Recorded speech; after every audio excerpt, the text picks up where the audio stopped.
this is Jerry Shepard, the bug doctor with PestCemetery.com, and I want to talk to you today about mud daubers, specifically how to remove their nests.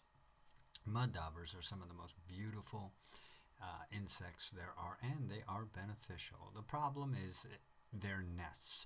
They build them just about anywhere, and they can be quite messy to try and remove. Like I said, anywhere, anything that sits too long, it's subject to a mud dauber nest. Mud daubers build their nests typically by just getting little balls of mud, wet mud in a puddle or whatever, and they bring them back to the site and start building.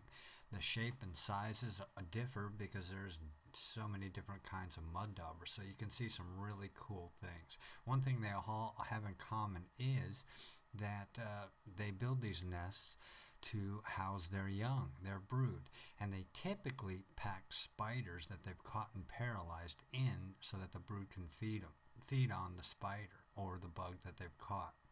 And the larvae eat it.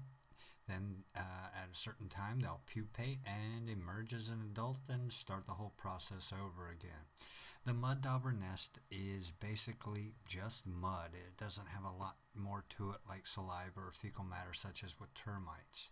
Here you can see one with the pupa cases exposed, and there's several different types there. Very brittle once it's fully dry, and just falls apart really easy. One thing you've got to be careful with mud daubers, it's not talked about much, is carpet beetles. They're famous for getting into insect collections and stuffed animals such as from hunters or whatever that might have them in their house. That's the kind of thing they eat, so you'll have that. So you want to get your mud dauber nest down. Because they'll be going for those leftover spiders and remnants. On drywall, typically what I'll do is use a knife or a screwdriver and try to break it off in big chunks.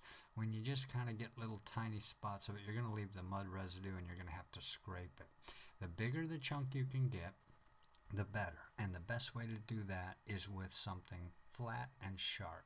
Using your hand or something other is just going to leave a big mess behind. So you definitely want to try and wedge something thin, like a knife, razor or something, and get it up there and get as big a chunk off as you can. Now, different surfaces are going to clean differently. Stucco and cement has a lot of pits in it, so it'll leave some remnants, but you can use soap and water to take it off. Drywall, you can't use that because the water will just cause drywall damage, so you got to be careful. And even no matter what you do, you're always going to have a little bit, especially on drywall, of a remnant or a problem. So basically, you just want to do the best you can, try and break off the biggest chunks you can.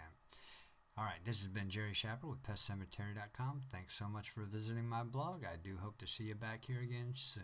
Thank you.